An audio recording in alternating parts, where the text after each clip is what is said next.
আমার এই ভিডিওটা ফলো করলে আপনারা নিজের বাসার ফার্নিচার সব নিজেরাই খুব কম খরচে রং করতে পারবেন। আমার এই বাসার সমস্ত ফার্নিচার রং করার জন্য 60,000 টাকা নিতে চেয়েছিল, সেখানে আমি মাত্র 5,000 টাকায় কমপ্লিট করেছি। এখানে আমি সব স্টেপ বাই স্টেপ এই ভিডিওটা বলা হচ্ছে, খুব মনোযোগ সহকারে দেখবেন। করার আগে প্রথমে ফার্নিচারগুলোকে ফ্রেশ পানি, হুইল পাউডার মিশিয়ে একটা মিশ্রণ তৈরি করে সেটাকে আপনারা ভালোভাবে একটা দিয়ে পুরো ফার্নিচারগুলো আগে পরিষ্কার করে নেবেন এবং যে কর্নারগুলোতে হাত যাবে না, চিপা চাপাগুলো আপনারা এরকম বাদ দিয়া ব্রাশ দিয়ে পরিষ্কার করবেন। করার পরে আবার কিছু ময়লা যে হুইল পাউডারে যেতে চায় না, সেগুলোকে আপনারা 120 এটা আপনারা রঙের দোকানে বললে ওরা দিবে। 120 এই সিরিজ কাগজটা দিয়ে ময়লা জায়গাগুলা একটু ঘষা দিবেন। ঘষা দেওয়ার পর ওইসব জায়গা যদি একটু রাফ হবে, রাফ হওয়ার পরে আপনারা এই লাল সিরিজ কাগজটা দিয়ে, ওরা দোকানে বললেই দেবে, এই লাল সিরিজ কাগজটা দিয়ে একটু ঘষে নেবেন। তারপরে আপনারা যেটা করবেন,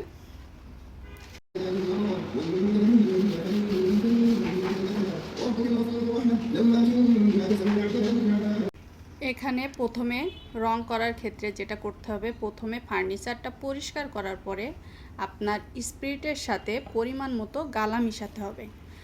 যদি আপনার ফার্নিচার পুরাতন হয়, অনেক পুরাতন হয়, সেক্ষেত্রে আপনি 1 লিটার স্পিরিটের সাথে 300 থেকে 400 গ্রাম গালা মিশাবেন। আর যদি খুব বেশি পুরাতন হয় না, 2 থেকে 3 বছর বা 4 বছরের হয়, সেক্ষেত্রে আপনি গ্লেজের জন্য আপনি 1 লিটারের সাথে 200 থেকে 250 গ্রাম গালা মিশাবেন। গালাটা আপনি একটু ভেঙে আপনি স্পিরিটের সাথে মিশিয়ে রাখবেন, মানে যখন আপনি রং করবেন তার বেশ কিছুক্ষণ আগে। গালাটা একটু গলতে সময় লাগে। তারপরে যেটা করবেন, স্পিরিট এবং গালা মিশানোর পরে যে মিশ্রণটা তৈরি হবে সেটার কালার আসবে, টেক্সচারটা আসবে ঠিক এরকম। এবং এইটা আপনারা সবসময় খেয়াল রাখবেন, যেহেতু স্পিরিট এটা বাতাসের সাথে দ্রবীভূত হয়ে যায়, এ কারণে আপনারা এরকম ব্রাশ লাগবে। এবং এটা অবশ্যই মার্কিন কাপড় দেয় আপনার রঙের দোকান থেকে, এরকম সাদা কাপড় দিয়ে দ্রুত ফার্নিচারের গায়ে আপনারা ঘষে ঘষে এটা এই স্পিরিটটা লাগিয়ে দেবেন। দেওয়ার পরে আপনার ফার্নিচারগুলো খুব সুন্দর একটা গ্লেজি ভাব আসবে। ফার্নিচারগুলো পরিষ্কার করার পরে আমি এখন গালা মিশ্রণের সেই মিশ্রণটি আমি এখন পুরো সব ফার্নিচার, মানে দরজা, প্রত্যেকটা দরজাতে আমি এখন লাগাচ্ছি। এই মিশ্রণের সাথে আমি সামান্য সিঁদুর রং, মেহগনি রং, RX এখানে আমি মিশ্রিত করছি। এটা আমি দেখাতে ভুলে গেছি। আপনারা অবশ্যই এই গালা পলিশের সাথে মিশিয়ে নেবেন। আপনারা রঙের দোকানে করলে ওরা আপনাদেরকে এটা পরিমাণ খুব সুন্দরভাবে বুঝিয়ে দেবে। এটা গালা পলিশ শুকানোর পরে আমি এবার নেক্সট পুডিং করব। এটা হলো পুডিং, যেটা কোনো ফার্নিচারের ভিতরে আপনার ফাঁকা হয়ে গেলে বা কোনো জায়গায় পোকায় খেয়ে ফেললে সেসব জায়গাগুলো আপনারা এটা দিয়ে খুব সহজেই পূরণ করতে পারবেন।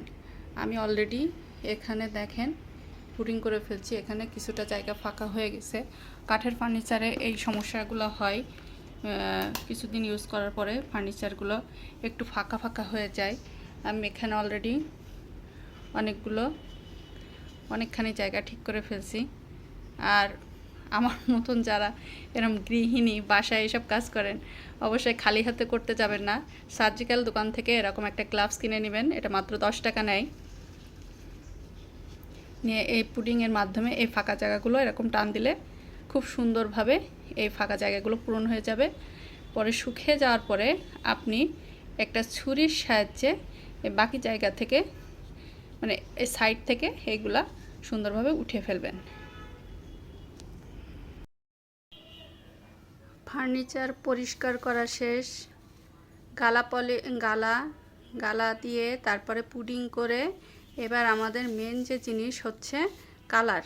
আপনি যে কালার চাচ্ছেন ঠিক সেই কালারটা এবার ফার্নিচারের উপরে করবেন। এজন্য আমরা এখানে রেডিমেড একটা বার্নিশ এটা নিয়েছি, বার্জার উড কিপার।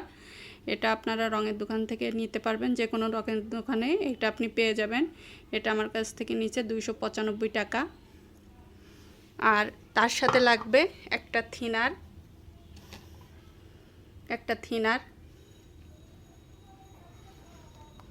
আর এরকম একটা পাত্র নেবেন, আর লাগবে কাপড়। এটাও আপনি রঙের দোকানে বললে এরকম সাদা কাপড়, যেটা রং করার জন্য ফার্নিচারের গায়ে রং ঘষে দেওয়ার জন্য এই কাপড়টা আপনি ফার্নিচারের দোকান থেকে নিয়ে আসবেন। সাথে ওই যে ব্রাশও লাগবে, একটা ব্রাশও নেবেন। এখানে আপনাকে বার্নিশ আর এই থিনারের মাঝেও মেহগনি রং, সিঁদুর রং, আরএক্স আর কালামাটি রং বলে এক ধরনের সামান্য পরিমাণে মিশিয়ে রং করতে হবে। এখানে আমি ফুল সোফা সেট, আমার বাসার 5টা দরজা, ড্রেসিং টেবিল এবং 2টা খাট এবং একটা টি টেবিল আমি সমস্ত এই 5,000 টাকায় রং করে ফেলেছি। আমার ভিডিওটা ভালো লাগলে সবাই লাইক এবং ফলো দিয়ে রাখবেন।